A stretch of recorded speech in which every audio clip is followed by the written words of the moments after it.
तलवारों पे सरवार दिए,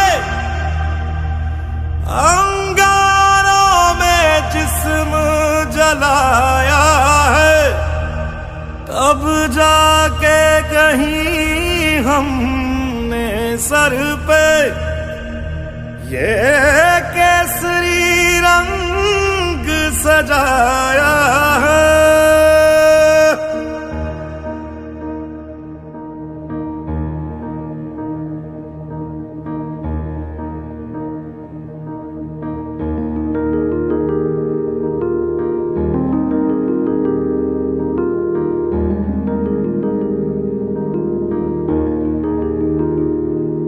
है मेरी जमी अफसोस नहीं जो तेरे लिए 100 दर्द सहे, महफूज रहे तेरी आन सदा चाहे जान मेरी ये रहे ना रहे। हाँ मेरी जमी महबूब मेरी, मेरी नस नस में तेरा इश्क बहे, फीका ना पड़े कभी रंग तेरा जिस्मों से निकल के खून कहे।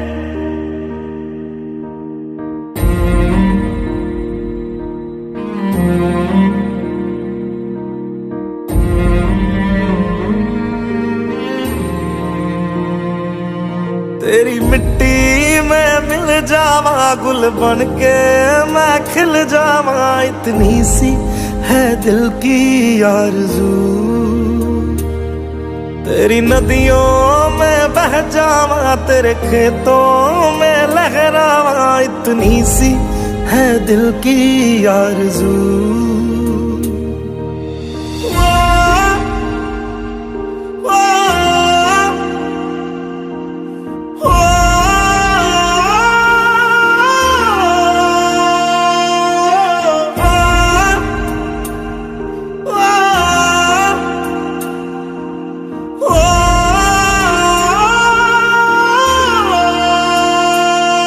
सरसों से भरे खलियान मेरे, जहाँ झूम के भंगड़ा पा न सका, आबाद रहे वो गांव मेरा जहाँ लौट के वापस जा न सका। ओ वतना में मेरे वतना में तेरा मेरा प्यार निराला था, कुर्बान हुआ तेरी असमत पे मैं कितना नसीबों वाला था।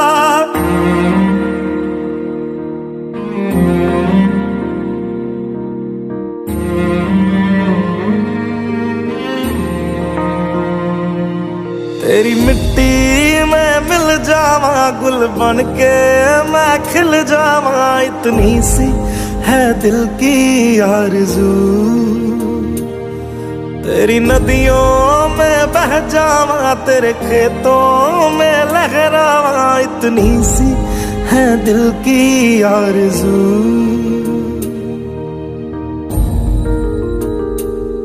केसरी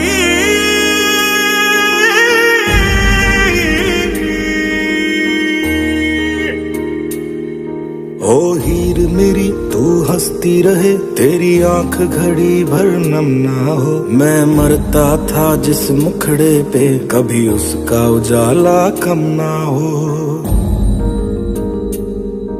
ओ माई मेरी क्या फिक्र तुझे क्यों आंख से दरिया बहता है, तू कहती थी तेरा चांद हूँ मैं और चांद हमेशा रहता है। तेरी मिट्टी में मिल जावा गुल बन के मैं खिल जावा, इतनी सी है दिल की आरज़ू। तेरी नदियों में बह जावा तेरी फसलों में लहरावा, इतनी सी है दिल की आरज़ू।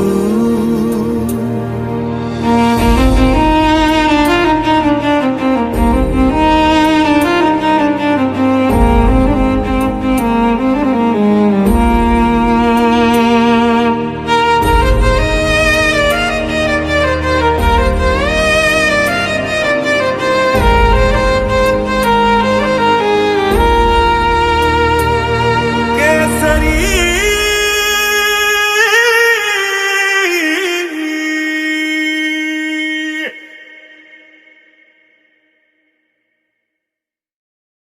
तेरी मिट्टी में मिल जावा गुल बन के मैं खिल जावा इतनी सी है दिल की आरज़ू। हेलो फ्रेंड्स समस्त को नमस्कार मु आपनकर प्रिय फ्रेंड सुज्ञान सागर आपन समस्त को स्वागत करे मोर सुज्ञान सागर रीजनल यूट्यूब चैनल रो आज ही स्वतंत्र अध्ययन को फ्रेंड्स आपनकर भल पाइबा आपनकर सपोर्ट पाई सर्वप्रथम आपन समस्त को अशेष अशेष शुभेच्छा एवं अभिनंदन एवं बहुत बहुत धन्यवाद आपनकर भल पाइबा जो आपनकर सपोर्ट जो ही मते विभिन्न वीडियो गुड़िक अनेक सब्जेक्ट वीडियो गुड़िक करने मत एनर्जी मिलूँ से आपको सर्वप्रथम बहुत बहुत धन्यवाद देवाई चाहे।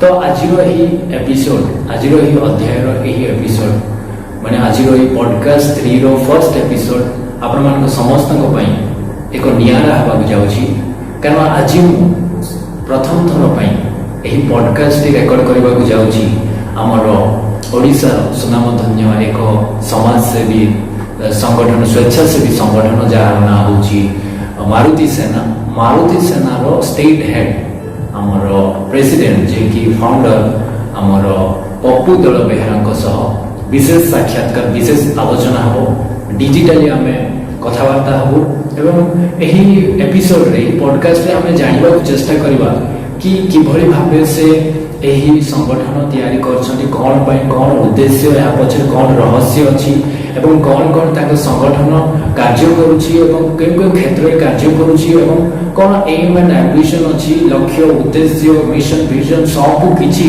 एही पॉडकास्ट माध्यम रे हम जानबा चेष्टा करथिबा। तो फ्रेंड्स चलंतु आज रही पॉडकास्ट को आरंभ करिबा। हेलो सर नमस्कार। नमस्कार सर नमस्कार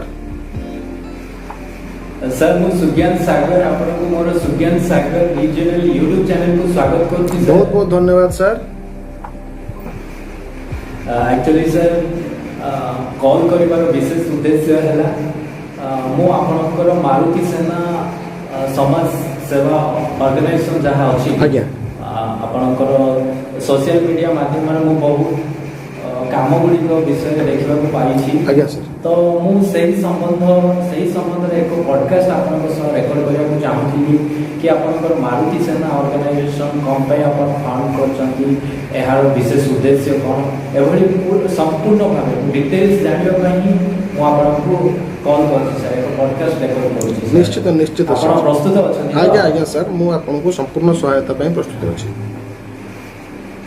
ठीक है सर आपको पुनर्बार यही पॉडकास्ट को स्वागत करूँ। आज्ञा आज्ञा धन्यवाद सर। Thank you.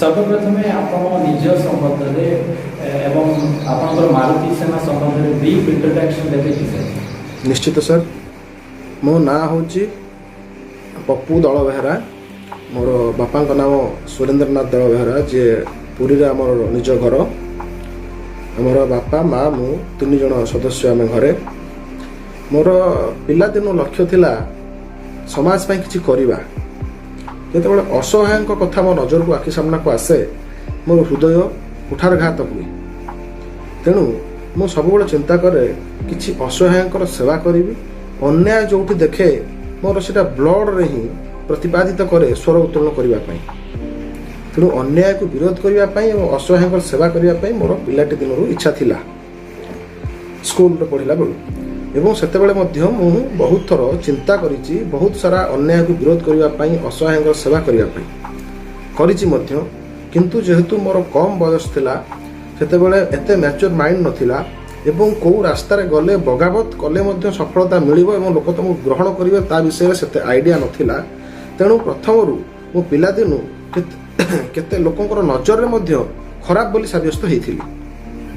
खराब माने कोन अन्याय को जे मुह खोलिकी स्वर उत्तोलन करंची जे विद्रोह करंती बहुत लोक मध्य ताको खराब लोक रे गणती करंती घरे बसी कहे भल लोक किंतु जोठी लड़ी चलीथिबो जोठी असहायक पई बाहरी कि तमे उपद्रवी को जवाब दउथिबो सेठी भी केते लोक कहिबे जे ई भी जणे विशृंखलित आचरण रो मनुष्य तेणु सेमिति भी केते घटना मो जीवन काल रे घटिछि सेतेबेले मध्य परिवार रे मध्य बहुत सारा अशांति हेछि जे बाबा हमर जणे प्रिंसिपल हिसाब रे रिटायर्ड करछंती माँ जणे हेडमिस्ट्रेस जे कि उभय शिक्षा जगत रे थिबारु ସେମାନେ ମଧ୍ୟ ବହୁତ ଥର ମୋ ପାଇଁ ନିଜକୁ ଅପମାନିତ ବୋଧ କରିଛନ୍ତି, କାରଣ ସିଏ ହଜାର ହଜାର ପିଲାଙ୍କୁ ତିଆରି କରୁଛନ୍ତି କିନ୍ତୁ ତାଙ୍କ ପୁଅଟିକୁ ଲୋକ ଦୁଷ୍ଟ ବୋଲି କହୁଛନ୍ତି।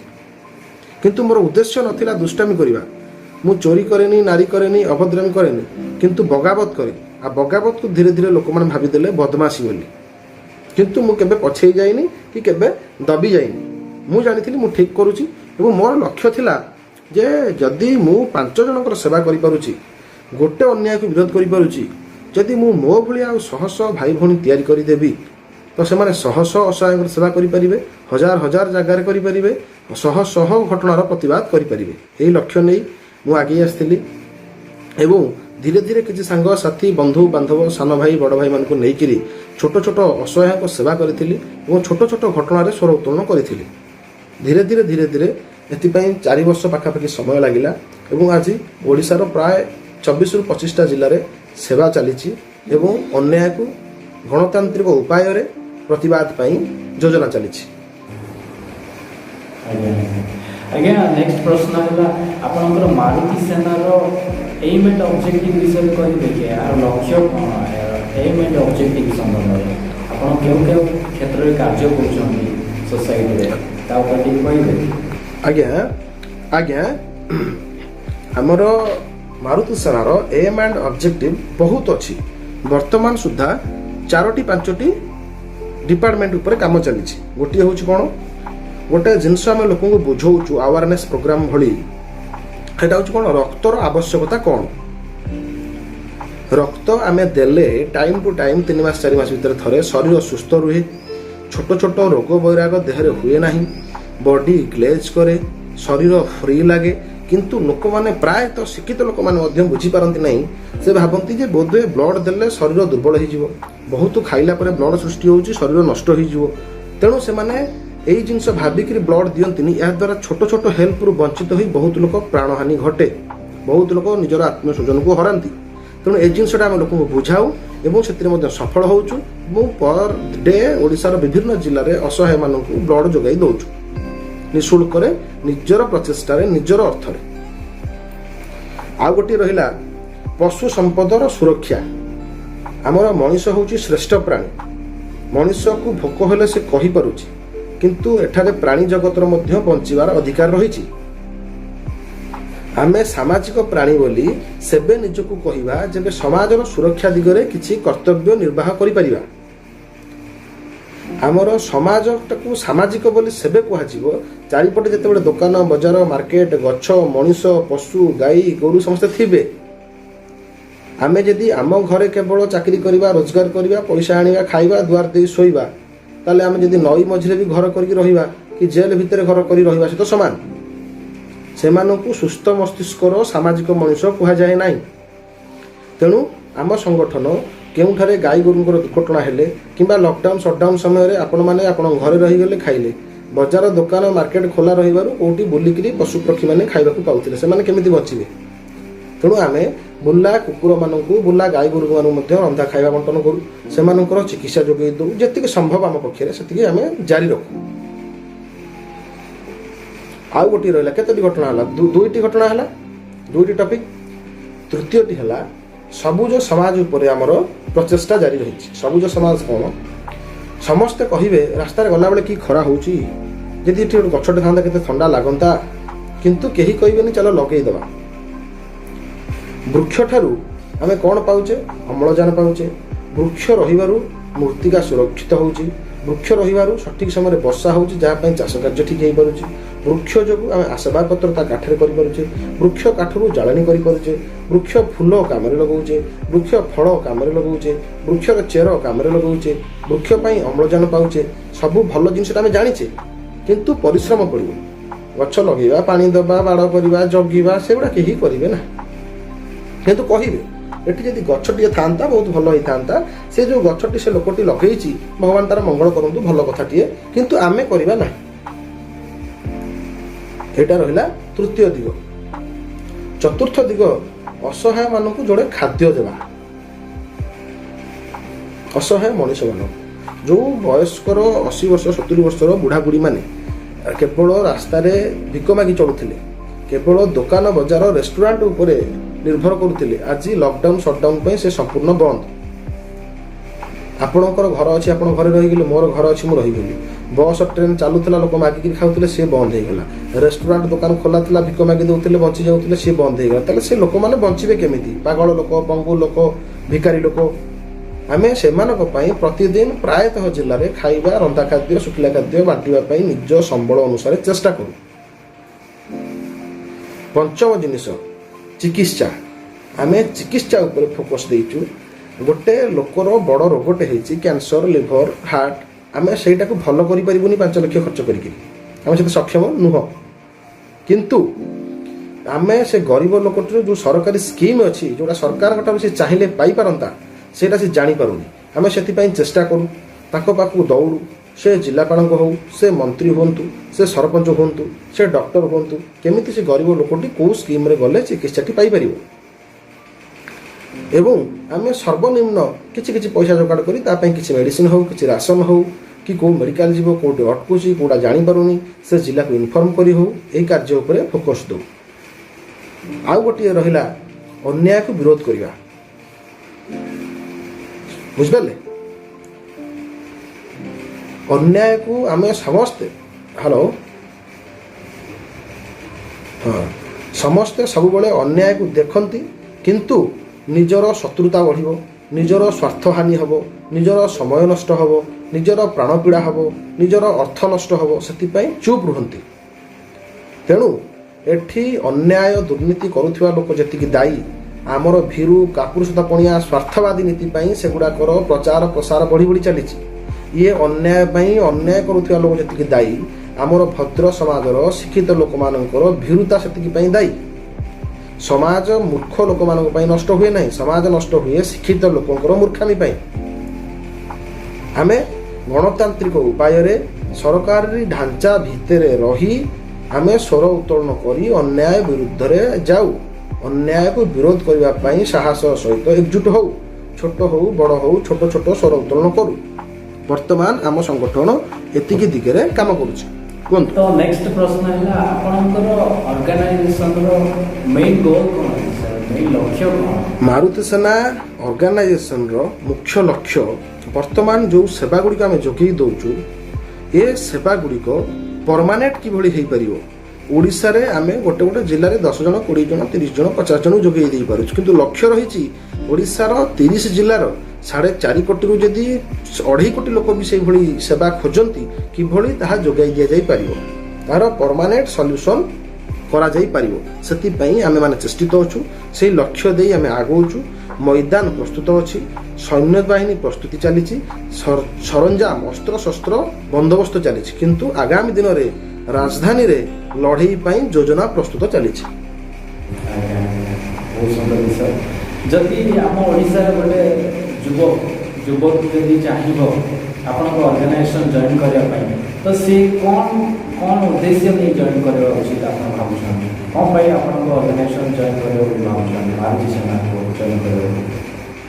ମାରୁତି ସେନାକୁ ଜଏନ୍ କରିବା ପାଇଁ ବହୁତ ସାରା ଉଦ୍ଦେଶ୍ୟ ରହିବା ଦରକାର। ଉଦ୍ଦେଶ୍ୟ ହେଉଛି ଏଇଆ, ସମାଜ ପ୍ରତି ଭଲ ପାଇବା, ନିଜ ମାତୃଭୂମି ପ୍ରତି ହୃଦୟରୁ ସମ୍ମାନ। ଯେଉଁଭଳି ଆମକୁ ଜନ୍ମ ଦେଇଥିବା ମା ଆମର ପାଇଁ ପ୍ରଥମ ସମ୍ମାନର ଅଧିକାରୀ, ସେଇଭଳି ଆମେ ବଞ୍ଚିଥିବା, ଖେଳିଥିବା, ଖାଇଥିବା, ରହିଥିବା ମାତୃଭୂମି ଆମ ପାଇଁ ସେତିକି ଗୁରୁତ୍ୱ ବହନ କରେ। ଜଣିଏ ଗୁପଚୁପ ବିକାଳି କିମ୍ବା ଜଣିଏ ଅଟୋ ଚାଳକ, ସିଏ ପ୍ରତିଦିନ ରୋଜଗାର କରେ, ତା ସ୍ତ୍ରୀ, ପିଲା, ବନ୍ଧୁ ବାନ୍ଧବ, ଖାଇବା ପିଇବା, ରହିବା ଏତକ କରେ। ଜଣେ ବିଶିଷ୍ଟ ଶିଳ୍ପପତି ମଧ୍ୟ ସେଇଆ କରେ। ହଁ, ଗୁପଚୁପ ବିକାଳି ଅଟୋ ଚାଳକ 200-500 ରୋଜଗାର କରେ, ଶିଳ୍ପପତି କୋଟି କୋଟି ଟଙ୍କା ରୋଜଗାର କରେ। କିନ୍ତୁ 2 ଜଣ ଯାକ କରନ୍ତି କ'ଣ? ସମାଜରେ ଖାଆନ୍ତି, ପିଅନ୍ତି, ବଞ୍ଚନ୍ତି, ନିଜ ସ୍ୱାର୍ଥକୁ ଖୋଜନ୍ତି। ଏଠି ମାରୁତି ସେନାର ଏମ୍ ଆଣ୍ଡ ଅବଜେକ୍ଟିଭ ଏବଂ ଆମ୍ବିସନ୍ ହେଉଛି ନିଜେ ଖାଇବା, ନିଜେ ବଞ୍ଚିବା, ଅନ୍ୟକୁ ବଞ୍ଚେଇବା, ନିଜେ ସହଜରେ ରହିକରି ଅନ୍ୟକୁ ବି ସହଯୋଗ କରିବା। ମୁଁ କେତୋଟି ଜିନିଷ ଲୋକମାନଙ୍କୁ ପ୍ରଥମତଃ ଉପଦେଶ ଦେଇଛି, ସେଇଟା ହେଉଛି 30 ଦିନ ସମୟ ଆପଣ ଦେଉଛନ୍ତି ପରିବାରକୁ ନା ଆଉ କାହାକୁ? ସାଙ୍ଗସାଥି, ବନ୍ଧୁ ବାନ୍ଧବ, ଚାକିରି, ବିଜନେସ୍, ଘର, ଏତିକି ନା ନାହିଁ। ସେଥିରୁ 3 ଦିନ ଦିଅନ୍ତୁ ସମାଜକୁ। 3 ଦିନ 30 दिन रोजगार आपण दौरान आपणकर स्त्री स्वामी पिला छुआ बापा माँ बंधु बांधव सांगसाथी सहित मेला मौज गाड़ी तेल पकड़ा गुटखा खाइबा सिगरेट खाइबा मजा मस्ती करवा ना नहीं से 3 दिन रोजगार दियो समाज को क्या दियोनी तुम घर पाखर स्टेशन रे गला बेले 30टा भिकारी की किसी बिस्कुट दे दियो तुम घर पाखर पाख गाँव गोटे गरीब गर्भवती स्त्री लोकटे असुविधार पड़ी किसी मेडिसिन किणी दे दियो तुम गाँ पाखे गोटे गरीब परिवार बाप मरी जाइए माँ मरी जाइए छुआ मैंने सुधघर टी हो पारुनी सेठी किसी स्वल्प साहाय्य कर दियो तमें जदि 30 दिन रु 3 दिन समय समाज को दब 3 दिन रोजगार दब वर्षक भितर केतेटा हला 12 36टा दिन 36टा दिन रोजगार 10 वर्ष 20 वर्ष भितर आपण बंचित भितर केतोटी 700 800 1000 टी सेवा करि पारले एवं 1000 दिन रोजगार दे पारिले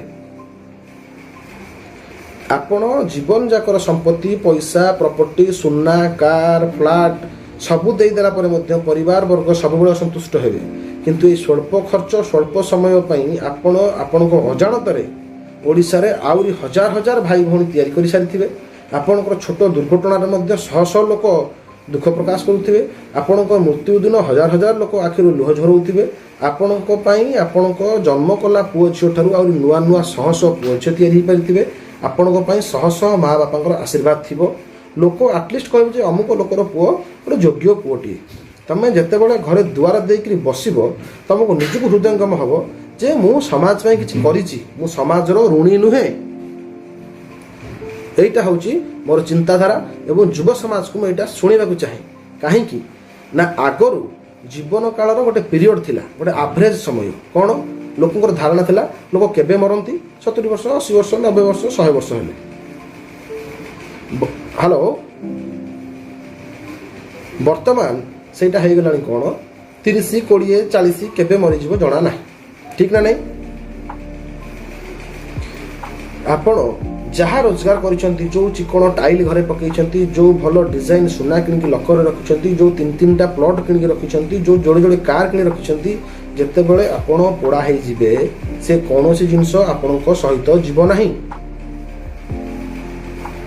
आपण जो कुहुडी रे पहुंचछंती सब दिन जे ये मो निजरो मो स्त्री मो झियो मो पुओ आपण जेते बेले मरि जिवे से माने प्रथमे कहिबे जे कौन ये तो मरी सारे एत समय पकईकी रखिक लास्ट लाभ कौन जल्दी बंधु बांधव गुटाक जल्दी जा पोड़ीदे गाधे पाधे आसिक रेस्ट ना कौन राति जाके बसदवा से मैंने प्रथम कहे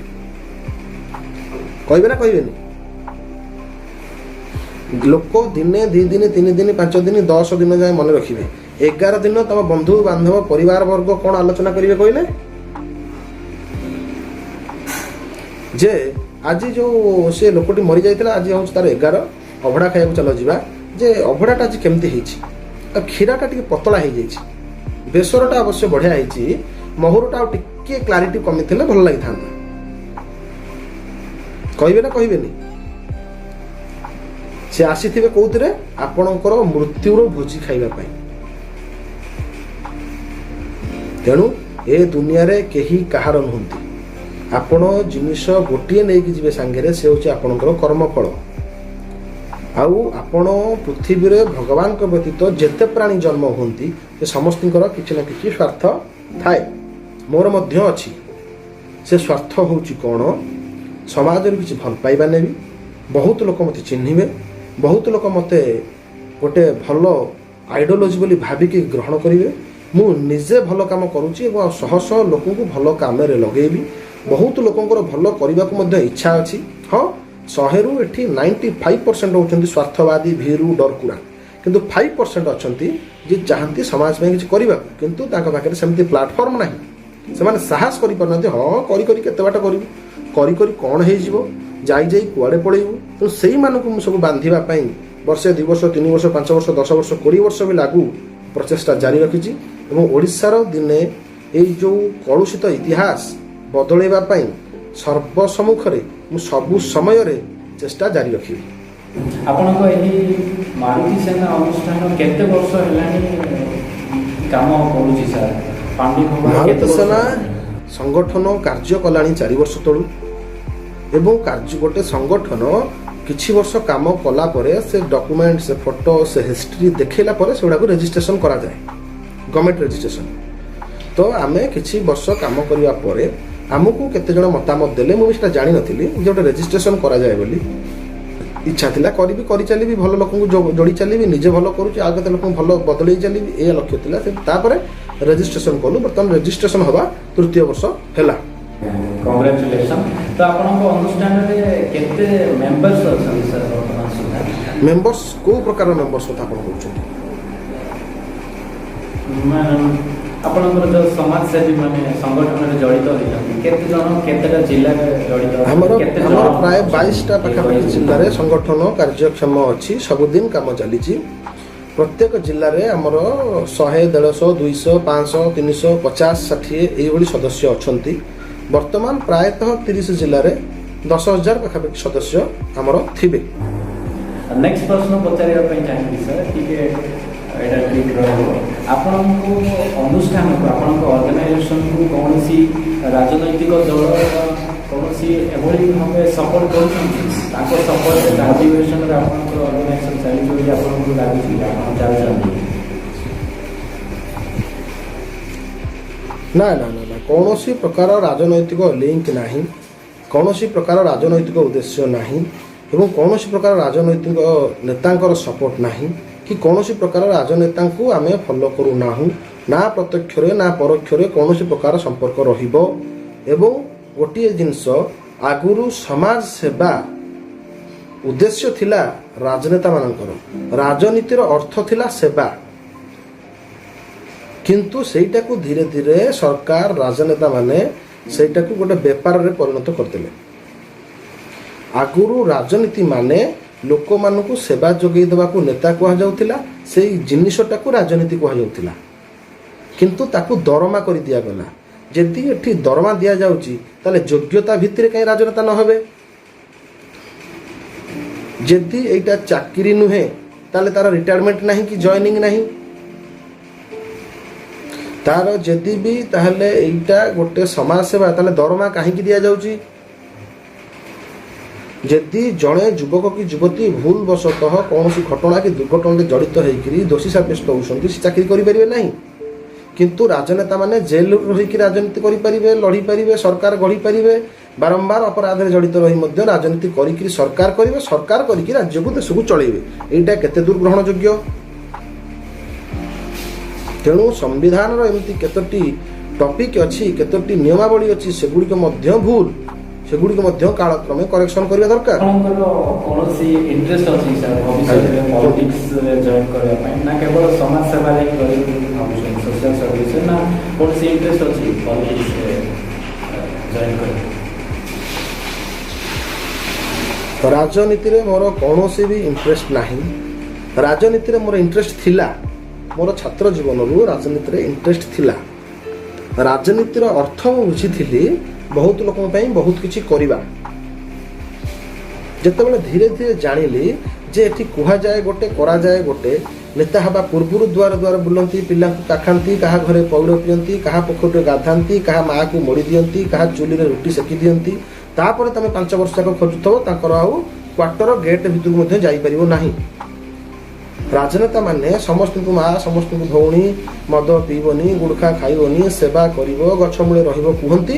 କିନ୍ତୁ ଅୟସ, ଆରାମ, ମଦ, ଝିଅ, ଚୋରି, ନାରୀ, ଲାଞ୍ଚ ସବୁଥିରେ ବୁଡ଼ିକି ରୁହନ୍ତି।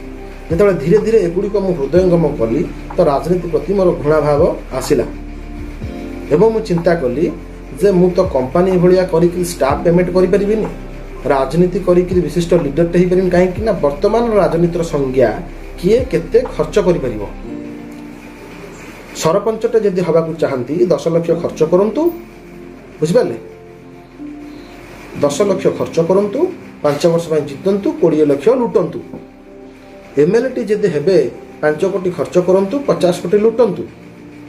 ମନ୍ତ୍ରୀଟିଏ ଯଦି ହେବେ 10 କୋଟି ଖର୍ଚ୍ଚ କରନ୍ତୁ, 100 କୋଟି ଲୁଟନ୍ତୁ। ମୋର ଉଦ୍ଦେଶ୍ୟ ସେୟା ନୁହେଁ, ମୋର ଚିନ୍ତାଧାରା ସେୟା ନୁହେଁ। ପରୋକ୍ଷରେ ଲାଞ୍ଚ ଦେଉଥିବା ନେଉଥିବା ଉଭୟ ମୋ ନଜରରେ ଦୋଷୀ। ତେଣୁ ମୁଁ ଚିନ୍ତା କଲି କେବଳ ଭଲ କାମ କରିବି, ଭଲ ଲୋକଙ୍କୁ ଖୋଜିବି, ଭଲ କଥା ବୁଝେଇବି, ଭଲ କଥା ଶୁଣିବି, ଭଲ ଜିନିଷ ଗ୍ରହଣ କରିବି, ଭଲ ରାସ୍ତାରେ ଚାଲିବି। ନା ଆଉ କୌଣସି ଉଦ୍ଦେଶ୍ୟ ଅଛି ନା କୌଣସି ନେକ୍ସଟ ଚିନ୍ତାଧାରା ପ୍ରଶ୍ନ ଅଛି। ହେଲା ଆମ ଓଡ଼ିଶାକୁ ଆସିବା। ଆମ ଓଡ଼ିଶାର ସମସ୍ୟା ଉପରେ ଟିକେ କହିବେ କି ସାର୍? ଇସ୍ୟୁସ୍ ଅଫ୍ ଓଡ଼ିଶା, ଆମ ଓଡ଼ିଶାର ବଡ଼ ବଡ଼ ସମସ୍ୟା, କ'ଣ ସମସ୍ୟା ରହିଛି, କ'ଣ ପାଇଁ ବର୍ତ୍ତମାନ ପର୍ଯ୍ୟନ୍ତ ଆମ ସାରା ଭାରତ ବର୍ଷରେ ଆମ ରାଜ୍ୟ ଓଡ଼ିଶା ପଛୁଆ ହୋଇ ରହିଯାଇଛି? ବିଭିନ୍ନ ଓଡ଼ିଶାର ସମସ୍ୟା ଅଛି ବୋଲି ଖଣିଜ ଭାବୁଛନ୍ତି? ସମ୍ପଦରେ ଅଭାବ ନାହିଁ। ଓଡ଼ିଶାର ରାଜନୀତି ମାନଙ୍କ ଯେଉଁ ରାଜନେତା ଅଛନ୍ତି ସେମାନଙ୍କର ଆଉ ମାଫିଆ ମାନଙ୍କର ବିଲ୍ଡର ମାନଙ୍କର ଯଦି ଘରକୁ କିମ୍ବା ସମ୍ପତ୍ତିକୁ ରେଡ୍ କରାଯାଏ, ଯେତିକି ସମ୍ପତ୍ତି ବାହାରିବ, ଓଡ଼ିଶାର ଜନସଂଖ୍ୟା କେହି ଗରିବ ରହିବେ ନାହିଁ। ଓ ଆଜି ଯଦି ପଶ୍ଚିମବଙ୍ଗ ଆଳୁ ପାଇଁ ପ୍ରସିଦ୍ଧ, ଆନ୍ଧ୍ର ମାଛ ପାଇଁ ପ୍ରସିଦ୍ଧ, ପଞ୍ଜାବ ଗହମ ପାଇଁ ପ୍ରସିଦ୍ଧ, ସୁରାଟ ଗୁଜରାଟ ସୂତା ପାଇଁ ପ୍ରସିଦ୍ଧ, ଓଡ଼ିଶା ଦାଦନ ଯୋଗାଉଥିବା ପାଇଁ ପ୍ରସିଦ୍ଧ। ଆମର 21 ବର୍ଷର ଦକ୍ଷ ଶାସକ ସରକାର ଗଠନ କରିବା ପରେ ଓଡ଼ିଶାକୁ ଏହି ପରିଚୟ ଦେଇଛନ୍ତି ଭାରତବର୍ଷରେ। ଓଡ଼ିଶା ଅପରାଧ ଦମନ ହୋଇପାରୁନି, ଓଡ଼ିଶା ଦୁର୍ନୀତିରେ ଆଗଧାଡ଼ିରେ, ଦୁର୍ଘଟଣାରେ ଆଗଧାଡ଼ିରେ, ଆମର ଚୋରି ନାରୀ ଦଲାଲିରେ ଆଗଧାଡ଼ିରେ, ପରିଶ୍ରମୀ ନୁହନ୍ତି, ରୋଜଗାରକ୍ଷମ ନୁହନ୍ତି, ଶିକ୍ଷିତ ନୁହନ୍ତି, ଚିକିତ୍ସା ଉନ୍ନତ ଧରଣର ନାହିଁ, କିନ୍ତୁ ମୁଖ୍ୟମନ୍ତ୍ରୀଙ୍କୁ 1 ନମ୍ବର ମୁଖ୍ୟମନ୍ତ୍ରୀର ଆୱାର୍ଡ଼ ଦିଆଯାଏ। ତ ଏଠି ଆୱାର୍ଡ଼ ଯୋଗ୍ୟତା ଭିତରେ ଦିଆଯାଉଛି କି ସମ୍ପର୍କ ଭିତରେ ଦିଆଯାଉଛି କି ଅର୍ଥ ଦିଆନିଆରେ ଦିଆଯାଉଛି, ସେଟା ଆପଣ ହୃଦୟଙ୍ଗମ କରିପାରୁଥିବେ।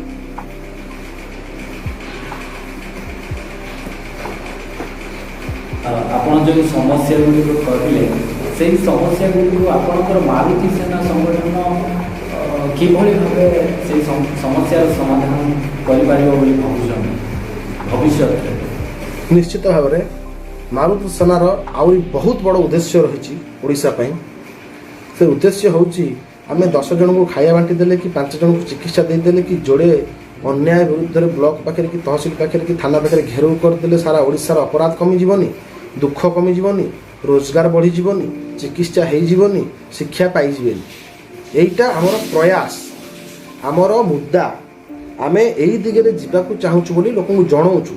আমি লোক হৃদয়କୁ জিতিବାକୁ চাহুছু, ଲୋକଙ୍କର প্রত্যক্ষ পরোক্ষ সহযোগକୁ কামনা করুছু। যদি ଆମକୁ ମାତ୍ରାଧିକ ସପୋର୍ଟ ପ୍ରତ୍ୟକ୍ଷରେ ମିଳେ ଗ୍ରାଉଣ୍ଡରେ ମଇଦାନ ଉପରେ, ତାହେଲେ ଅନ୍ୟାୟ ବିରୁଦ୍ଧରେ ଜୋରଦାର ଲଢ଼େଇ ପାଇଁ ଆମେ ପ୍ରସ୍ତୁତ ବୋଲି ଜଣାଉଛୁ। ଯେଉଁମାନେ ଓଡ଼ିଶାରେ ଜନ୍ମିତ ହେଇ ବାହାରେ ଭଲ ଭଲ ଜବ୍, ଭଲ ଭଲ ବିଜନେସ୍, ଭଲ ଭଲ ଜାଗାରେ ଅଛନ୍ତି, ସେମାନେ ମାତୃଭୂମି ପାଇଁ ଅସମୟରେ ପ୍ରାକୃତିକ ଦୁର୍ବିପାକ, କୃତ୍ରିମ ଦୁର୍ବିପାକ ସମୟରେ ସପୋର୍ଟ କରନ୍ତୁ ବୋଲି ଆମେ କାମନା କରୁଛୁ। ଯଦି ଆଜି 2-3 ଜଣ 5 ଜଣଙ୍କର ସପୋର୍ଟରେ ଆମେ ଗୋଟେ ଜିଲ୍ଲାରେ 5 ଥର ଖାଇବାକୁ ଦେଇପାରୁଛୁ, ତାହେଲେ 50 ଥର ବି କେମିତି ଖାଇବାକୁ ଦେବା ପାଇଁ ଚାହୁଁଛୁ, ଆପଣମାନଙ୍କ ସହଯୋଗ ଦରକାର, ଏହା ଆମକୁ ଜଣାଉଛୁ ଲୋକଙ୍କୁ। ଆଜ୍ଞା ସାର୍, ନେକ୍ସଟ ହେଲା ଆପଣଙ୍କର ଅର୍ଗାନାଇଜେସନ ଏକ ଧାର୍ମିକ ଅନୁଷ୍ଠାନ ନୁହେଁ ତ?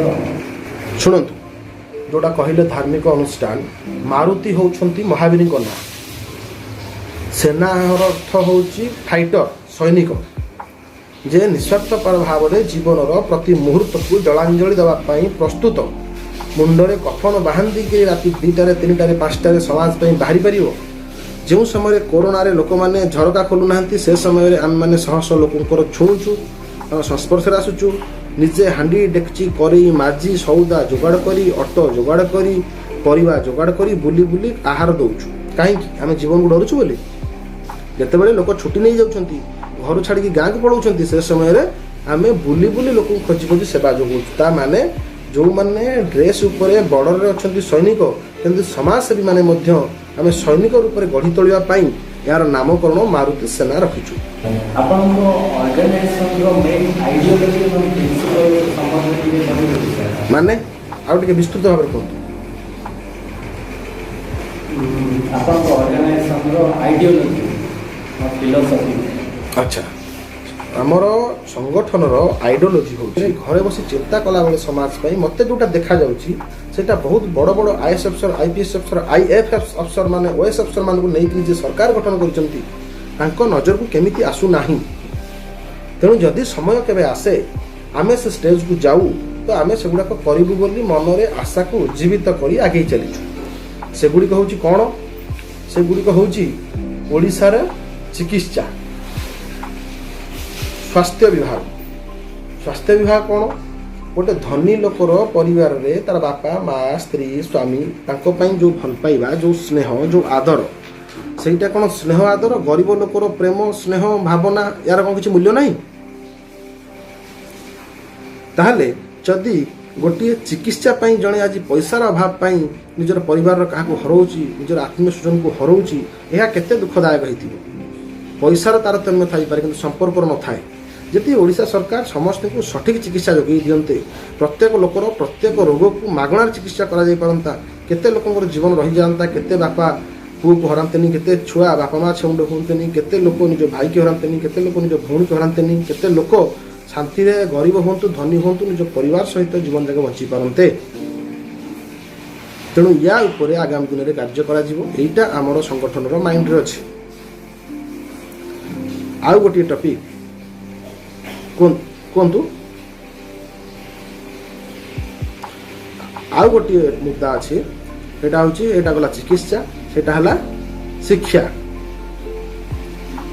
शिक्षा कोन जो शिक्षाटी हृदय निया जाई थाए से शिक्षा पाइला परे देश पई राज्य पई परिवार पई किछि परिवार स्वप्न देखि से पाठ पढ़ा जाई थाए ताहा सबु बळे ग्रहण योग्य समाज पई प्रेरणादायक एवं ताहा सठिक पाठ बोली ग्रहण करा जिवो जो पाठ गुड़िक शौक रे पढ़ा जाए जो डिग्री गुड़िक पैसा दी हासिल करा जाए जो चाकरी गुड़िक चामचागिरी करी करा जाए से गुड़िक केबे सफलतार शीर्ष रे पहुंची परिबे नाही आमर एठी बीटेक पढ़िक पिला ऑटो चलाउछंती इंग्लिश रे पीजी करिक चुंगुड़ी बिकुछंती पिला एमटेक करिक गंजेई लगेकी बुलुछंती पिला आमर डिप्लोमा करिक आलू बिकुछंती किंतु जो माने नेतांकर गुलामगिरी करि परिबे से चाकरी पाउछंती जो माने शेड्यूल कास्ट रो एसटी एससी से माने तांकर कोटा माध्यम चाकरी पाउछंती जो मानकर पैसा बापर अपर्याप्त अछि कोटी का लांच दे चाकरी पाउछंती ताला आपण चिंता करंतु जे भल से पाठ पढ़ी गोटे first class student civil engineer होती सी कर पोलो एवं लांच देकर चामचागिरी कर सिविल इंजीनियरिंग सर्टिफिकेट पाई लोक तार पोलो को पोलोटा भुशुड़ी पड़ो जी पोलो विषय पाठ पढ़ी ना एठी पुलिस चाकरी करुछंती 40% मार्क रखिथिबा पिला एठी क्रिमिनाल होउछंती 80% मार्क रखिथिबा स्टूडेंट ताहले एठारे ये 40% मार्क रखिथिबा पिला केबे अपराध दमन करि परिबो कि सेति पई ओडिसा अपराध दमन होउन आमे सब बेले प्रत्येक घटना रूट को जिबा दरकार या पई दायी किए सरकार गोटिए गला कोन चिकित्सा गोटिए गला शिक्षा आउ गोटिए आसिला रोजगार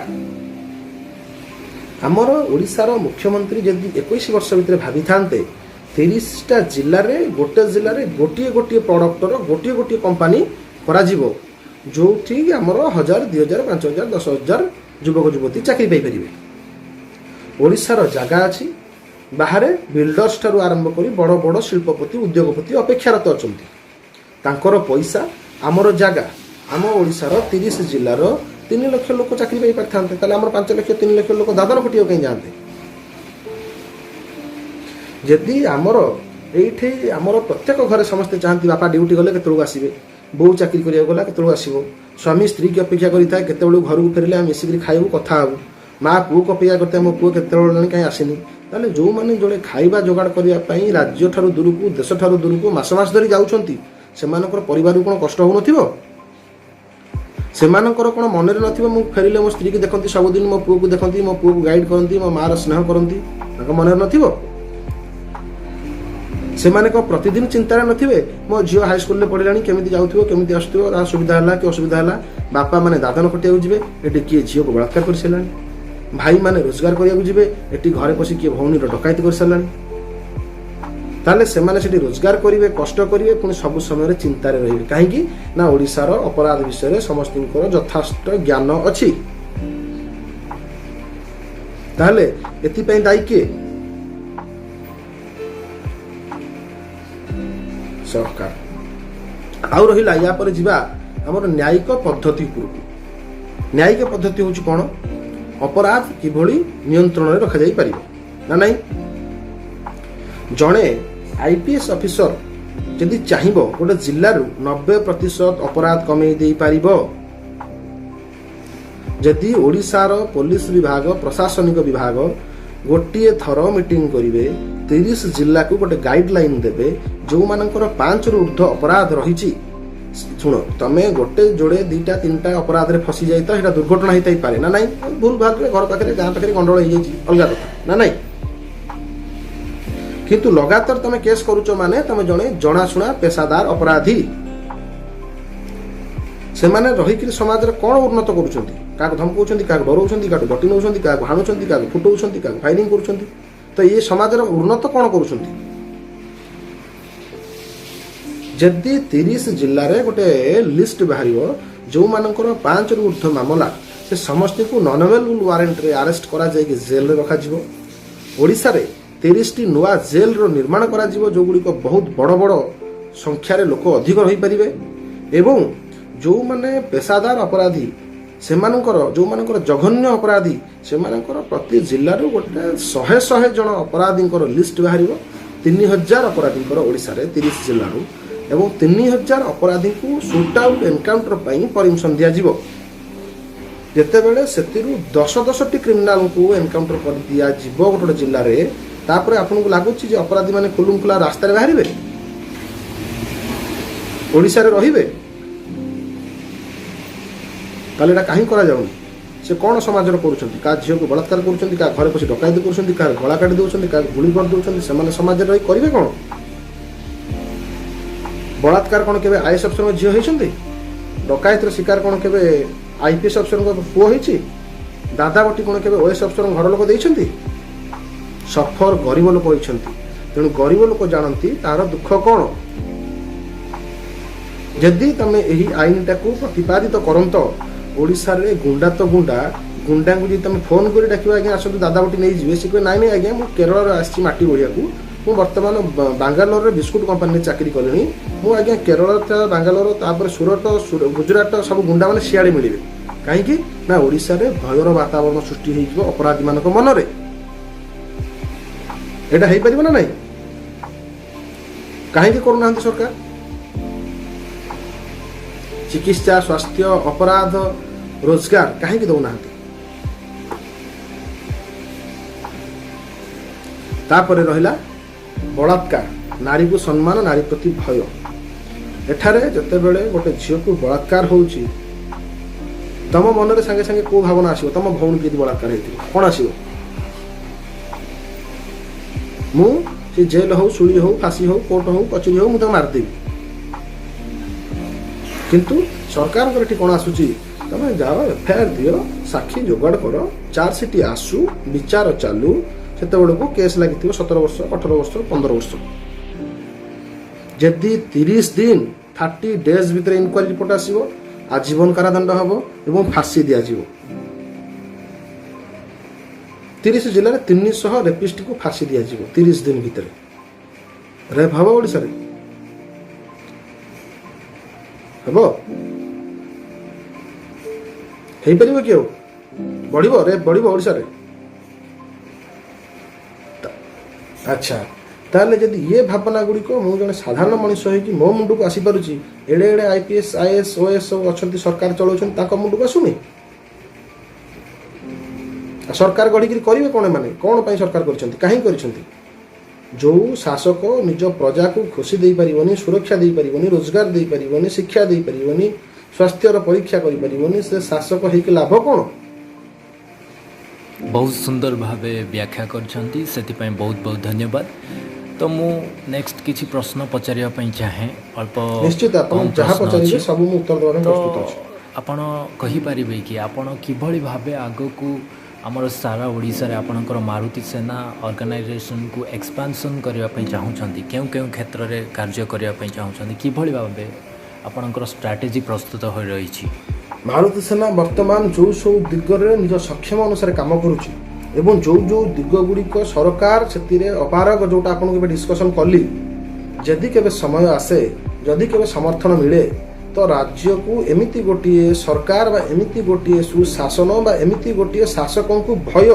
मारुति सेना दब जोटा कि ओडिशार इतिहास रे प्रतिपादित हम एवं ओडिशार प्रत्येक लोक आगामी 1000 वर्ष पर्यंत शांति रे सुख रे रही परिबे एवं जोटा आज ओडिशार नाटी भारतर पछुआरे अछि सेटा केमिति आगु जीव सेति पई आमे सर्वदा चेष्टित रहिबु। ओडिशार पाश्चात्य सभ्यता संस्कृति केमिति बजाय रहिबो सेति प्रति ध्यान दिया जीवो एवं ओडिशा को आमे निजर परिवार बोली भाबी आमे युव अवस्था आरंभ करिछु 10 वर्ष 20 वर्ष 30 वर्ष बंचिथिबा पर्यंत स्ट्रगल करिया पड़िले मध्य करिबु किंतु जदि केबे सपोर्ट मिले भगवान को आशीर्वाद मिले लक फेवर करे तो ओडिशा को गोटे सेमिति रास्ता को आनी तैयारी करिकि जीवा होची मारुति सेनार प्रत्येक सदस्यंकर लक्ष्य।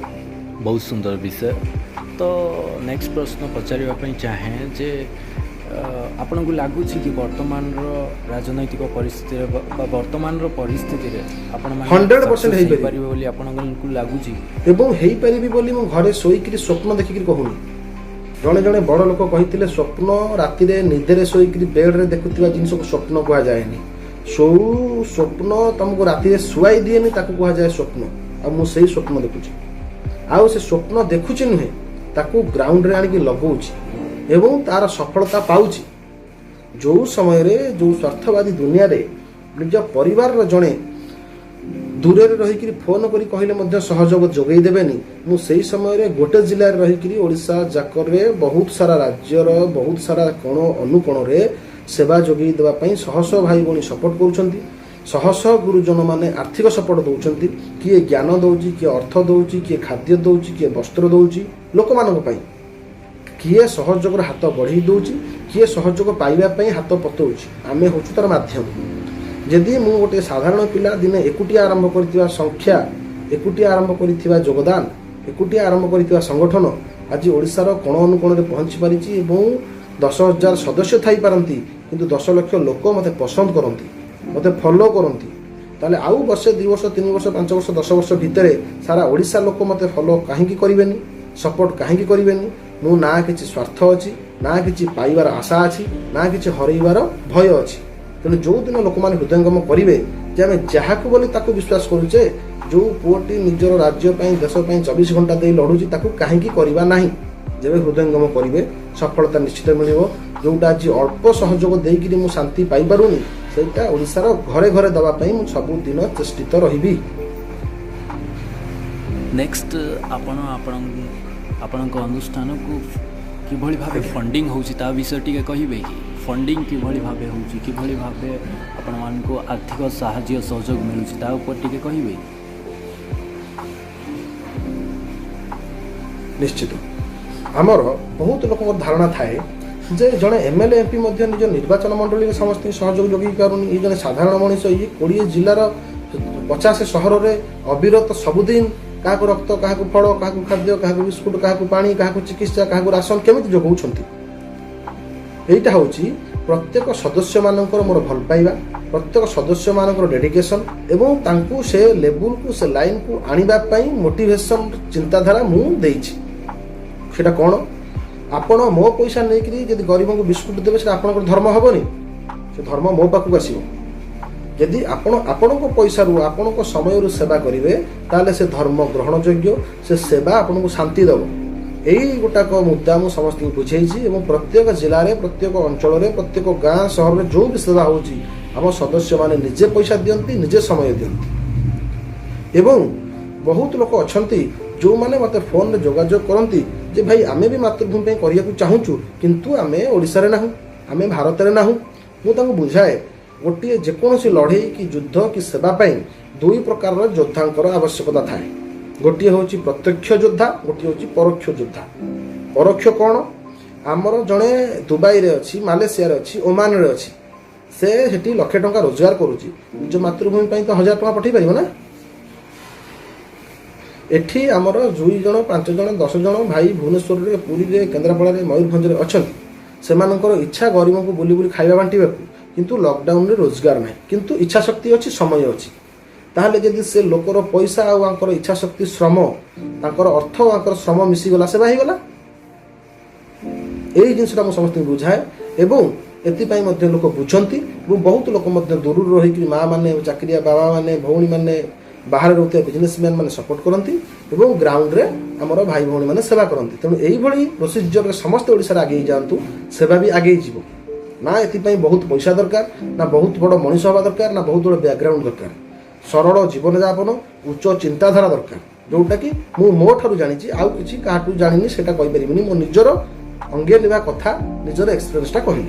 आज्ञा सर फाइनाली आपण वर्तमान आमे शेष समय को आसी पहुंचीछु आपण ए पॉडकास्ट माध्यम रे हमर यूथ मान को कोन मेसेज देबा पई चाहू छथि ठीक कहबे एकाग्रता रखी ना हो बोली सेमती गरीब ही अयोग्य ही मरीगल से भली आमे आमर चेष्टा निष्ठा बयस समय को यदि सठिक उपयोग न करिबा मौज मस्ती भांडामी छतरामी मद मांस पार्क होटेल फिल्म मूवी रे समय देबा ये समय आउ दिन आसीबनी किंतु जीवन जाक अनुताप करिवो जे मो जीवन रे भल काम किछि करि पारली नाही एटा मु भाबे एवं युव समाज को बुझेरा को चाहे आ किछि मेसेज हमर सर्वसाधारण लोक मान हम देश रो विशेष कर हम राज्य रो लोक मान को फाइनल मेसेज देबा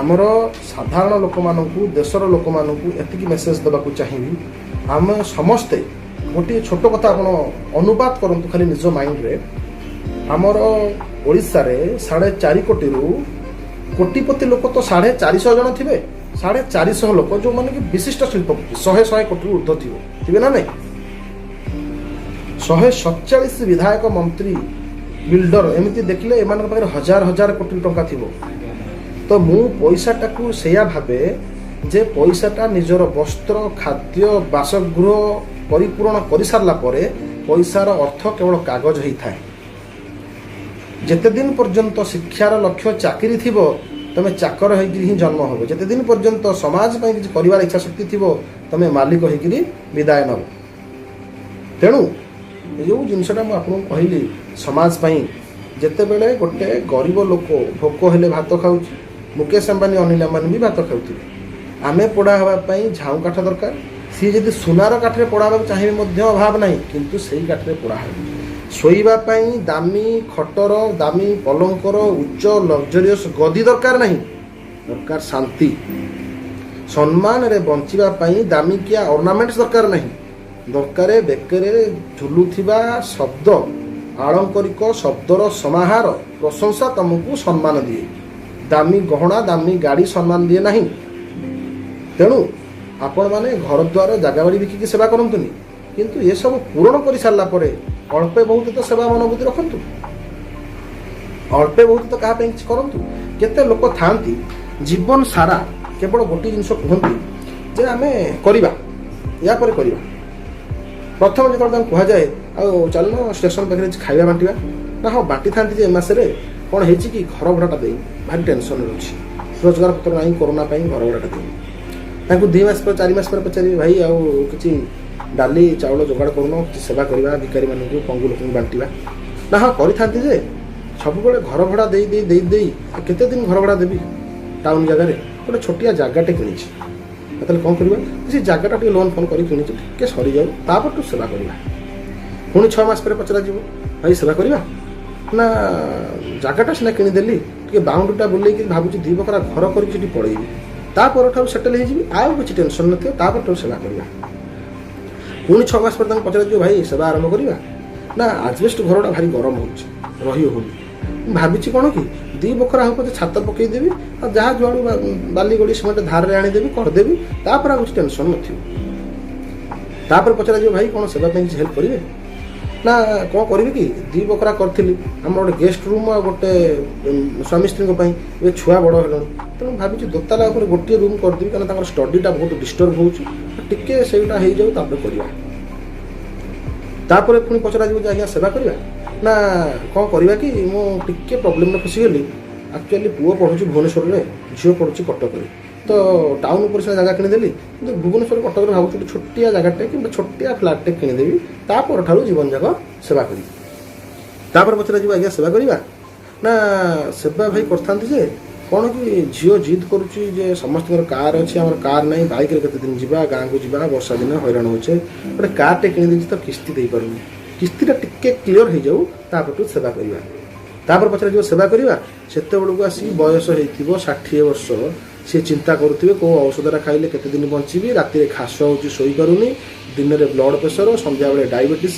गोड़ चलुनी ଏହା ହେଉଛି ପ୍ରତ୍ୟେକ ଲୋକଙ୍କର ଜୀବନଶୈଳୀର ଜୀବନ ଠାରୁ ମୃତ୍ୟୁ ପର୍ଯ୍ୟନ୍ତ ସଂଘର୍ଷର କାହାଣୀ, ଯେଉଁଟା ମୁଁ ଗ୍ରାଉଣ୍ଡରୁ ଅନୁଭବ କରିଛି। ଆପଣ କରିପାରୁଥିବେ କି ନାହିଁ ମୁଁ ଜାଣିନି, କିନ୍ତୁ ଯିଏ ସେବା କରେ ସେ ଅବିରତ କରେ, ଗରିବ ଥିଲାବେଳେ କରେ, ଧନୀ ଥିଲାବେଳେ କରେ, ଭିକ ମାଗିଲା ବେଳେ କରେ, କିନ୍ତୁ କରିଚାଲେ।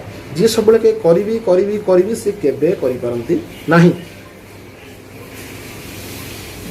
ଆପଣଙ୍କୁ ଏଇଟା ଠିକ୍ ଲାଗିଲା ନା ଭୁଲ ଲାଗିଲା? ଆଚ୍ଛା,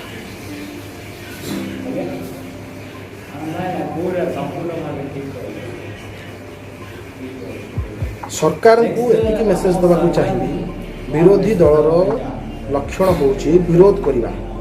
ବିରୋଧ କରିବା ମାନେ ମଦ ପିଇକିରି ସବୁ କଥାରେ ବିରୋଧ କରିବା ନୁହେଁ। ବିରୋଧ କରିବା ମାନେ ସମାଜରେ ସରକାର କେଉଁଟା ଭୁଲ ନିଷ୍ପତ୍ତି ନେଉଛନ୍ତି ତାକୁ ବିରୋଧ କରିବା। କିନ୍ତୁ ଏଠି ବିରୋଧୀ ଦଳ ସରକାରୀ ଦଳ ସମସ୍ତେ ସର୍ବଦଳୀୟ ହୋଇଯାଇଛନ୍ତି ନିଜ ସ୍ୱାର୍ଥ ପାଇଁ। କାହିଁକି ନା ବିରୋଧୀ ଦଳ ଚିଟଫଣ୍ଡ ଚୋରି କରିବେ, ଖଣି ଲିଜ୍ ନେବେ, ବାଲିବନ୍ତ ନିଲାମ ନେବେ, ମଦ ଦୋକାନ ନିଲାମ ନେବେ। ସରକାରୀ ବିଧାୟକ ସରକାରଙ୍କର ସମର୍ଥନ ନ ରହିଲେ ହେବନି। ତେଣୁ ତମେ ବି ଚୋରି କର, ଆମେ ବି ଚୋରି କରିବୁ, ମିଶିକିରି କରିବା, କେହି କାହାକୁ ବିରୋଧ କରିବା ନାହିଁ। ଏହା ହେଉଛି ଓଡ଼ିଶାର ସଂଜ୍ଞା, ରାଜନୀତିର ସରକାରର ସଂଜ୍ଞା। ଆଉ ମୁଁ ଦୁଃଖିତ ଏଇଥିପାଇଁ ଯିଏ ଝଡ଼ର ଇଗଲ କୁହାଯାଉଥିଲେ, ଭାରତର ବରପୁତ୍ର କୁହାଯାଉଥିଲେ, ଇଣ୍ଡିଆର ଷ୍ଟାର କୁହାଯାଉଥିଲେ ବିଜୁବାବୁ, ତାଙ୍କର ପୁଅ ଜଣେ ଅପାରଗ, ଯିଏକି ସବୁବେଳେ ଓଡ଼ିଆ ବୁଝିପାରୁନାହାନ୍ତି, ଇଂଲିଶରେ କହୁଛନ୍ତି ଏବଂ ସାଧାରଣ ଜନତା ଆମର ପ୍ରାୟତଃ ଇଂଲିଶ ବୁଝିପାରନ୍ତିନି, ଓଡ଼ିଆ କୁହନ୍ତି। କିନ୍ତୁ ସେ 21 ବର୍ଷ ଶାସନ କରୁଛନ୍ତି। ଜଣେ ଏତେ ବଡ଼ ବୀରପୁତ୍ରଙ୍କର ପୁଅ ହେଇ ଓଡ଼ିଶାକୁ ସବୁ ବର୍ଗରେ ପଛୁଆ କରିକି ରଖିଲେ। ନା ନିଜେ ବୁଝିଲେ, ନା କାହାକୁ ବୁଝେଇଲେ, ନା ନିଜେ ସଫଳ ହେଲେ, ନା କାହାକୁ ସଫଳତାକୁ ଛାଡ଼ିଲେ। ଆଉ ଏଥିପାଇଁ ମୁଖ୍ୟତଃ ଦାୟୀ ରହିବେ ଆମର ସଚେତନ ଜନତା। କାହିଁକି ନା ଚିକେନ କେଜିଟେ ଆଉ 500 ଟଙ୍କା ଯେତେବେଳେ ପାଇଯିବେ, ଶେଷରେ ନିଜର ଟିପ ଚିହ୍ନରେ ବଢ଼ି ଉଠୁଥିବା ଭୋଟ ଦ୍ୱାରା ବଛା ଯାଉଥିବା ସରକାରଙ୍କ ଦ୍ୱାରା ନିୟନ୍ତ୍ରଣ କରାଯାଉଛି ସାରା ରାଜ୍ୟର କାର୍ଯ୍ୟଦକ୍ଷତାକୁ। ଏହି ଲୋକମାନେ ଛୋଟ ଭୁଲଟେ କରିକି ସରକାର ଗଢ଼ିବେ, ସଠିକ୍ ଲୋକକୁ ଭୋଟ ଦେବେନି। 500 ଟଙ୍କା 5 ବର୍ଷରେ ମୁଣ୍ଡକୁ ବିକ୍ରି କରିବେ, ଦିନକୁ ପଡ଼ିଲା 30 ପଇସା। ତାପରେ ବାଡ଼େଇ ପିଟି ହେବେ ଯେ ଆମର ଯେଉଁ ଆବାସ ଯୋଜନା କାହିଁ ମିଳିଲାନି, ଆମର ଲାଟ୍ରିନ୍ ପାଇଁ କାହିଁକି ଲାଞ୍ଚ ଦେବାକୁ ପଡ଼ିଲା, ଆମର ଆଧାର କାର୍ଡ କରେକ୍ସନ୍ ପାଇଁ କାହିଁ ପଇସା ନେଲେ, ଆମର ସେ ଗରିବ ଲୋକର ରାସନ କାର୍ଡ କାହିଁ ମିଳିଲାନି। ତମେ ତ ତମର ନିଜର ଯେଉଁ ଅଧିକାରକୁ ବିକ୍ରି କରିବ, ସାବ୍ୟସ୍ତ କରିବନି, ପଛରେ ଜୀବନ ଯାକ ଗୋଡ଼େଇବନି, କ'ଣ ଆଉ ପବ୍ଲିକ ଗୋଡ଼େଇବେ? ତାପରେ ଆସିବେ ସବୁବେଳେ କମ୍ପ୍ଲେନ୍ ନେଇକିରି, ବିରୋଧୀ ଦଳ କାହିଁ କଲାନି, ସରକାରୀ ଦଳ କାହିଁ କଲାନି, ଇଏ କାହିଁ କଲାନି, ସିଏ କାହିଁ କଲାନି, କିନ୍ତୁ ନିଜେ ନିଜର ମୁଣ୍ଡକୁ ବିକ୍ରି କରିସାରିଥିବେ। ଯେଉଁଠି ଅନ୍ୟାୟ ହେବ, ଘର ସାମ୍ନାରେ ହତ୍ୟାକାଣ୍ଡ ହେବ, ରାସ୍ତା ଉପରେ ବଳାତ୍କାର ହେବ, ସମସ୍ତେ ସମସ୍ତଙ୍କୁ କହିବେ ଏ ଚାଲ ଚାଲ ଆଗକୁ ପଳାଅ। ନା କାହିଁକି ନା ସେ ଦୁର୍ଘଟଣାଗ୍ରସ୍ତ ଲୋକକୁ ନେଇକି ଯିବ, 2000 ଖର୍ଚ୍ଚ କରିବ, ମେଡ଼ିକାଲ ରିପୋର୍ଟ ଦେବ, ତାଙ୍କ ପରିବାର ବର୍ଗ ଆଇଲା ଯାଏଁ ଅପେକ୍ଷା କରିବ ଏବଂ ପଇସା ଖର୍ଚ୍ଚ କରୁଥିବ ଯେ ଆଉ କ'ଣ ଥରେ ମାଗିପାରିବ। ପୁଣି ପୋଲିସ କମ୍ପ୍ଲେନ୍ରେ ସାକ୍ଷୀରେ ନାଁ ରହିବ, ଏତେ ଅଳିଆରେ ଆମେ ପଶିବାନି, ତାର ସେ ପଡ଼ିକି ମରିଯାଉ, ଆମେ ପଡ଼ିବା। ଯେଉଁଠି ଅପରାଧ ହେଉଥିବ ସେଠି କି ବଳାତ୍କାର ହେଉଥିବ ଜାଣିକିରି ଦୁଆର ଦେଇ ଲୁଚିଯିବେ। କାହିଁକି ନା ସିଏ ତ ମଲା ସିଏ ତ ବଳାତ୍କାର ହେଲା, ଆମେ ସାକ୍ଷୀ ପଡ଼ିବୁ, ସେ ପରେ ଖୋଜିକି ଆମକୁ ହାଣିବେ, ପରେ ଆମକୁ ମର୍ଡର କରିଦେବେ। କିଏ ବର୍ଷ 2 ବର୍ଷ କୋର୍ଟ କଚେରୀ ତାରିଖ ଚାଲିବ, ଆମେ ଯିବୁ ତାରିଖ ଦେବାକୁ ପକେଇବାକୁ, ସିଆଡ଼େ ରାତିରେ ସିଏ ଆସି ଘରେ ପଶି ଧମକଉଥିବେ, ଆଉ ତାଙ୍କ ଝିଅ ନ୍ୟାୟ ପାଉ ନ ପାଉ, ସିଏ ମରୁ ସରୁ, ଆମକୁ କ'ଣ ମିଳିବ? ଆମେ ବଞ୍ଚିଯିବା। ଏଇ ଯେଉଁ ଭାବନା ଧୀରେ ଧୀରେ ଆମକୁ ଭୀରୁ କରିଲା, ଆମ ରକ୍ତରେ ପ୍ରବାହିତ ହେଲା।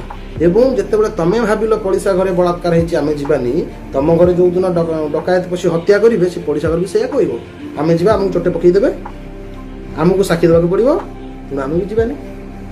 ୟାର ଫାଇଦା କିଏ ନେଲେ? ଯେତେବେଳେ ଆଙ୍ଗୁଠି ଗୁଡ଼ାକ ଏମିତି ଥାଏ, ଲୋକ ଭାଙ୍ଗି ଦେଇପାରିବେ, ହେଲେ ମୁଠା ହେଇଯିବ, ଏହା ଲୋକଙ୍କୁ ଭାଙ୍ଗିଦେବ। କିନ୍ତୁ ଆମେ ସମସ୍ତେ ଚିନ୍ତା କଲେ ଆଙ୍ଗୁଠି ହେଇକି ରହିବା, ଲୋକ ଗୋଟେ ଗୋଟେ ଭାଙ୍ଗି ଚାଲିବେ।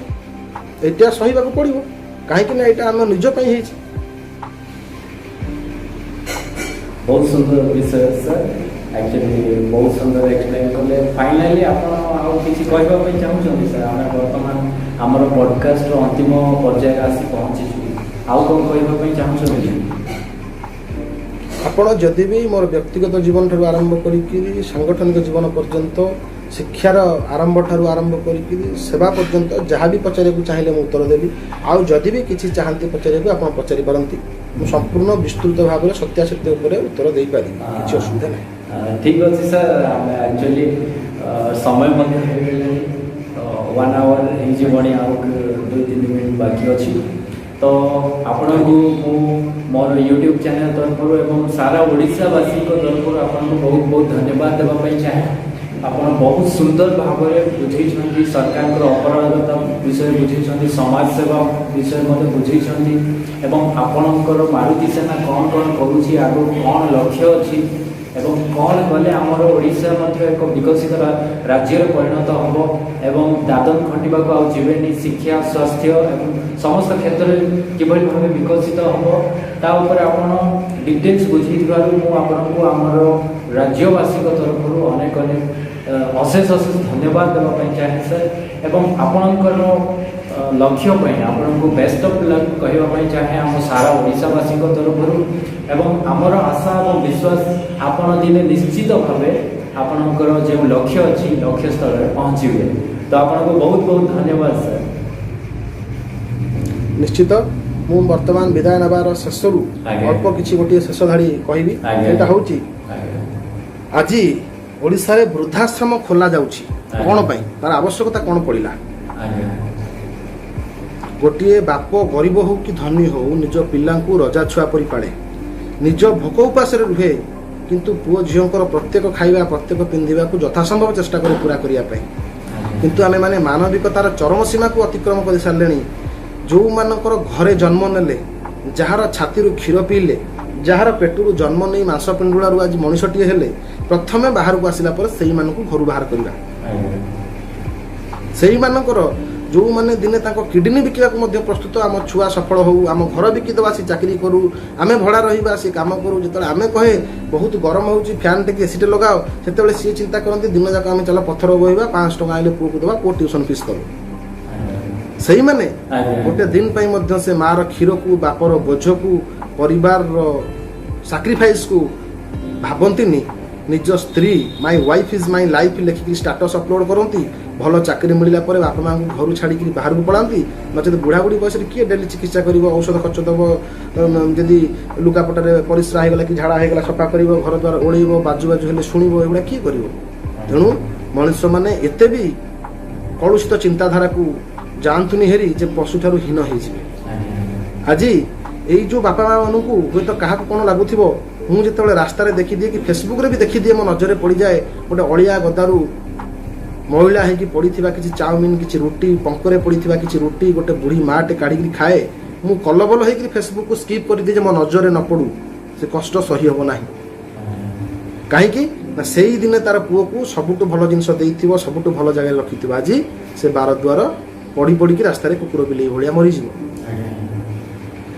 बहुत छुआ अच्छा पिला बेलू बापा माँ मरी जाऊँगी इच्छा भल खाइबा भल पिंधा भल पढ़ा किंतु से रास्ता कड़े पड़ी पड़ी रिक्शा वाला हो जाती टली वाला हो जाती चोर हो जाती सरकार कौन पदक्षेप नौ चाइल्ड लाइन जदि ओडिशा रे 30 जिले में 30 अनाथ आश्रम वृद्धाश्रम रुहंता जेते जन चाहिए से रही पारे समस्त प्रकार खाइबा पिंधिबा चिकित्सा शिक्षा जोगे दिज्व ताले केते सुंदर होता 30 जिले में 30 मेडिकल होता जहाँ कि संपूर्ण मागणार चिकित्सा गरीब मानक सबू रोगर सबू डॉक्टर केते सुंदर होता ये भावना गुड़िक मो मुंडे अच्छी एत बड़ बड़ लोक जी सरकार को चलाउछंती मुंडे ना तेणु से बहुत दुखित से बहुत कष्ट भी पाए सब बेले मुझे भावेनि जे मु कष्ट पाई पाई घरे रही जीवन टाक अतिक्रम कर भावे मुझे किसी कष्ट पाइबी और से कष्ट मत महसूस होगा दरकार तमर गोटे घा सृष्टि होती से घार कष्टा को लिभिया देवाक चाहेनी से घा जिते मत कष्ट दब जिते पेन हम से घा देइथिबा कारण मत से मन पड़ो एवं मु सबुबले चिंता करे मोर सबुबले से कष्ट मनरे आउरी कुठारघात करू मते विरोधी माने लगातार विरोध करंतु कहीं ना जड़े समाजसेवी हो सरकार हो शासक दल हो राजनेता हो समाजसेवी हो से एक छत्रवादी होदी तार विरोध नगरिया को कहीं रही ता भूल को खोजा को कहीं रही तेणु मु आज भी आह्वान करी ओडिशा रे मते मात्राधिक विरोध हो कहीं ना मो मनरे सचेतनता सृष्टि हम जो माने विरोध करती एति अनुरोध करी जे से माने मोर ठीकटा को ठीक बोली कहतु भूलटा को विरोध करंतु नाई कि मु बहुत स्पीड रे आगू पड़ाऊँ बहुत सक्रिय हो जाऊँ बहुत ना हो जाऊँ तेणु मिछ सत्य कही चक्रांत करवा मिछ को कलर करके लोक नजर पहुँचवा एभली विरोध को मु ग्रहण करे नहीं 30 जिले में जदि 30 लाख लोक ମୋତେ ଭଲ ପାଆନ୍ତି, ବାକି ସମସ୍ତେ ବିରୋଧୀ ହେଇଯିବେ ମଧ୍ୟ 4 କୋଟି 20 ଲକ୍ଷ, ମୋର ସେଥିରେ ଦୁଃଖ ନାହିଁ। ମୁଁ ସଂଗ୍ରାମ ପାଇଁ ଓହ୍ଲେଇଛି, ଜୀବନ ସାରା ସଂଗ୍ରାମ ହେବ।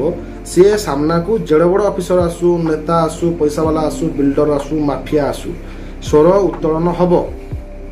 ଆଉ ଜଣେ ସଫଳ ଶାସକ ବା ସଫଳ ସେନାପତି ହେବା ପାଇଁ 3-4ଟି ଲକ୍ଷଣ ଥିବା ଦରକାର। ଗୋଟେ ଶାସ୍ତ୍ର ଜ୍ଞାନ, ଗୋଟେ ଶସ୍ତ୍ର ଜ୍ଞାନ, ଗୋଟିଏ ସହନଶୀଳତା, ଗୋଟିଏ ସେବା, ଗୋଟିଏ ଧୈର୍ଯ୍ୟ। ମୁଁ ଭାବେ ଏ 5ଟି ଯାକ ଦିଗରେ ମୁଁ ସବୁବେଳେ ଅଧ୍ୟବସାୟ ଜାରି ରଖିବି ଏବଂ 5ଟି ଯାକ ଦିଗକୁ ଫଲୋ କରିବି ଏବଂ ଏ 5ଟି ଯାକ ଦିଗରେ ମଧ୍ୟ ମୁଁ ଆଗେଇ ଚାଲିଛି ବର୍ତ୍ତମାନ ସୁଦ୍ଧା। ସବୁ ପ୍ରକାର ଲଢ଼େଇ ପାଇଁ ଓଡ଼ିଶାରେ ମୁଁ ପ୍ରସ୍ତୁତ।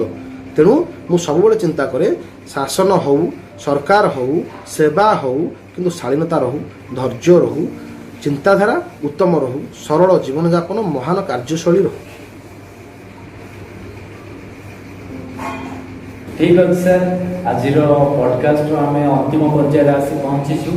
ତ ମୋର ୟୁଟ୍ୟୁବ୍ ଚ୍ୟାନେଲ୍ ତରଫରୁ ଏବଂ ସାରା ଓଡ଼ିଶାବାସୀଙ୍କ ତରଫରୁ, ମୋ ଫ୍ରେଣ୍ଡସ୍ ଫ୍ୟାମିଲି ସମସ୍ତଙ୍କ ତରଫରୁ ସାର୍ ଆପଣଙ୍କୁ ବହୁତ ବହୁତ ଧନ୍ୟବାଦ ଏବଂ ବେଷ୍ଟ ଅଫ୍ ଲକ୍। ଆପଣ ମଧ୍ୟ ସକ୍ସେସ୍ ହୁଅନ୍ତୁ ଏବଂ ଆପଣଙ୍କର ଲକ୍ଷ୍ୟସ୍ଥଳରେ ପହଞ୍ଚନ୍ତୁ ସାର୍। ତ ଆପଣଙ୍କୁ ବହୁତ ବହୁତ ଜୟ ଧନ୍ୟବାଦ। ଜଗନ୍ନାଥ ଆଜ୍ଞା। ଜୟ ଜଗନ୍ନାଥ। ଆପଣଙ୍କୁ ମଧ୍ୟ ବହୁତ ବହୁତ ଧନ୍ୟବାଦ। ଆଶା କରିବି ଆପଣଙ୍କ ମାଧ୍ୟମରେ ମଧ୍ୟ ସାରା ଓଡ଼ିଶାରେ ଆହୁରି ବହୁତ ଭଲ କାମ ବଢ଼ି ଚାଲୁ, ବହୁତ ଭଲ ଲୋକ ଯୋଡ଼ି ହୁଅନ୍ତୁ, ବହୁତ ଭଲ ଭଲ କାମ ହେଇ ଚାଲୁ। ଆଜ୍ଞା ଆଜ୍ଞା, ଜୟ ଜଗନ୍ନାଥ।